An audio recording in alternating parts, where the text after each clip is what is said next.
So this is OnePlus 10R and Nord CE2 Lite, lots of OnePlus phone, but we'll cover all of them soon. But today let's talk about a non-released OnePlus phone in India, because we all love OnePlus here, all fanboys out here, and we brought it fresh for you, unreleased. Now the deal is, if you look at 2021, the best OnePlus release in my opinion was OnePlus Nord 2. It had the OnePlus alert slider, good camera, good performance, and Oxygen OS, of course. Now this is OnePlus Nord 2T, and I'll tell you at the end why are we seeing so many Nord series phone. But before that, I have a really big thing to share with you. So TechWiser recently completed 10 years, and we have had like an awesome 10 years, and thank you for all of it. Big group hug. To celebrate this, we are doing a massive contest on Twitter. All you have to do is follow us on Twitter and retweet this tweet. And for the first 5,000 followers, we are giving an iPad 2021, meaning when we reach 27.7 followers, the iPad unlocks.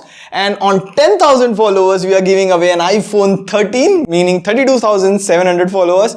And on 15,000 followers, we are giving away an Apple MacBook Air M1, and that's not it. For 20,000 followers, we are giving away an iMac 2021. So thank you for all of it. Hashtag 10 years of TechWiser, and love you all. In the box, you have the phone, which is very important to check. You get a 80-watt SuperVOOC charger, USB-A to Type-C cable, a nice looking case, really fancy paperwork, and a very premium SIM ejector tool. Now, before we get to the phone, we have to see if Nord 2T is a huge or any upgrade to Nord 2, or should you hold on to your money and wait for this phone? But first of all, look at this camera module. I mean, it's not that bad, but someone skipped the symmetry class in designing. And look, if I throw light at this side, you will see a third circle that says Doll HDR. And the sad part about this is the case doesn't even cover the camera module. Now the good thing is you get a glass back, and at angles, if there's sunlight, or I'll just show you in yellow light, it looks like all glitter on the back. This has like a sparkly finish, matte.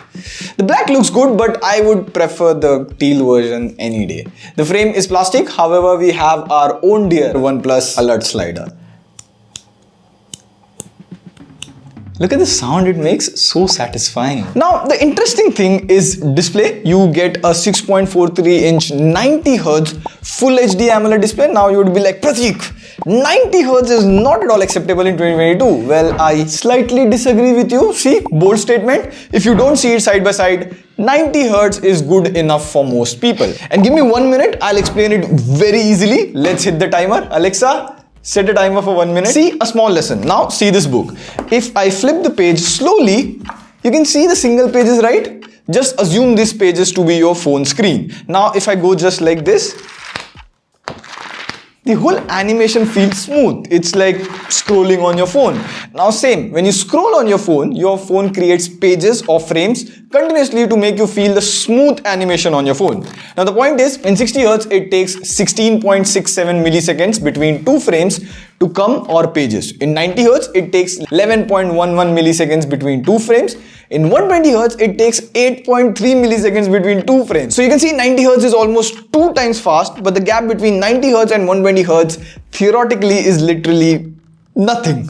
So if you want a detailed video, 5,000 likes, we'll do something. Back to the phone. Also, you get Corning Gorilla Glass 5 on the front display. You also get Widevine L1, so Netflix and Prime Video runs at 1080p. Even YouTube videos run on HDR. Also, you get in-display fingerprint scanner, which is as fast as normal in-display fingerprint scanner. Just like last year, you get stereo speakers, which are like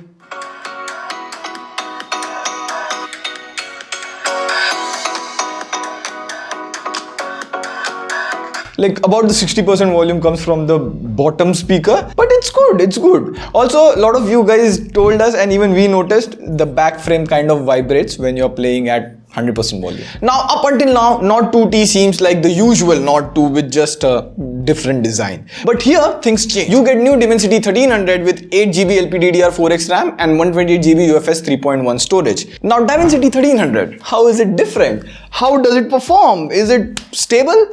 Well, a funny little thing, Nord 2T actually performed a bit worse than Nord 2 in the CPU throttling test, which kind of shows either the phone has average thermals or the software doesn't let an app run 100% all the time. Then again, I ran Antutu, and here you see Nord 2 performs a bit better, slightly better than Nord 2T. Very interesting, but you know, benchmarks are just benchmarks. You don't buy a phone to run benchmarks. You buy it to play PUBG, BGMI. So maximum you get HDR graphics in ultra frame rates, but we'll play at smooth graphics and extreme 60 FPS.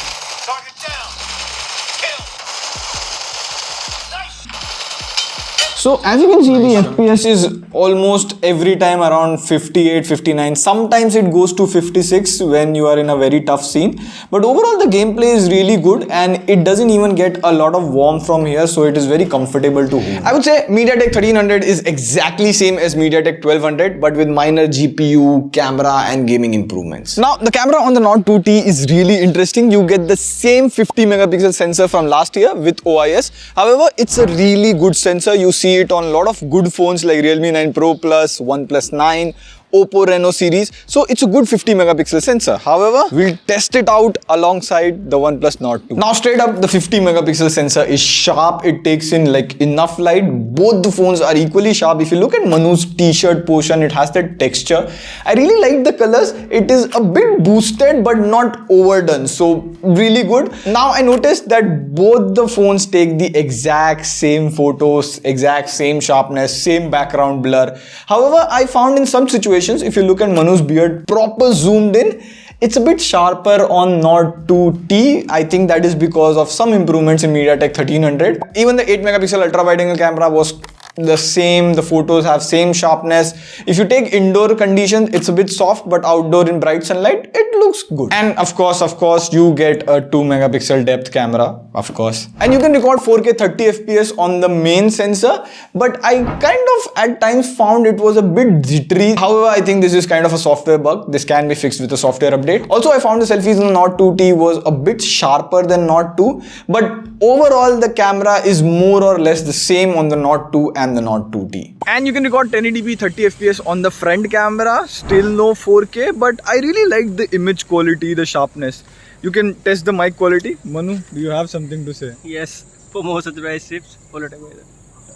First subscribe, then follow. तुम reel बनाने लगे तो तुम YouTube भूल गए. Now the Nord 2T comes with Oxygen OS 12 based on Android 12. Now all the ColorOS similarities, all of that aside, I know you guys are bored of it, even me. I would say Oxygen OS is still clean and has no ads. Like you can see in day-to-day tasks, it still runs smoothly. Multitasking and all of that is really good. There are bugs here and there like late notification, apps killing in the background. Like I just open an app and then I get a notification. But I would like to talk about the update situation. See, we have the Nord 2 and it still doesn't have Android 12. So Nord series does get 2 years of Android updates and 3 years of security update, but I think, and you would agree with me, those updates should be on time. Rest, you get a 4500 mAh battery with 80 watts SuperVOOC charging. It can go 100% in less than 30 minutes. Also, you get all the important sensors. You have NFC as well. Rest, you get 4G plus carrier aggregation. Now, since it's a Chinese version of the phone, the 5G bands will be different in India, but you'll mostly get around 10 to 12 bands. Now, there's no wireless charging or IP rating, but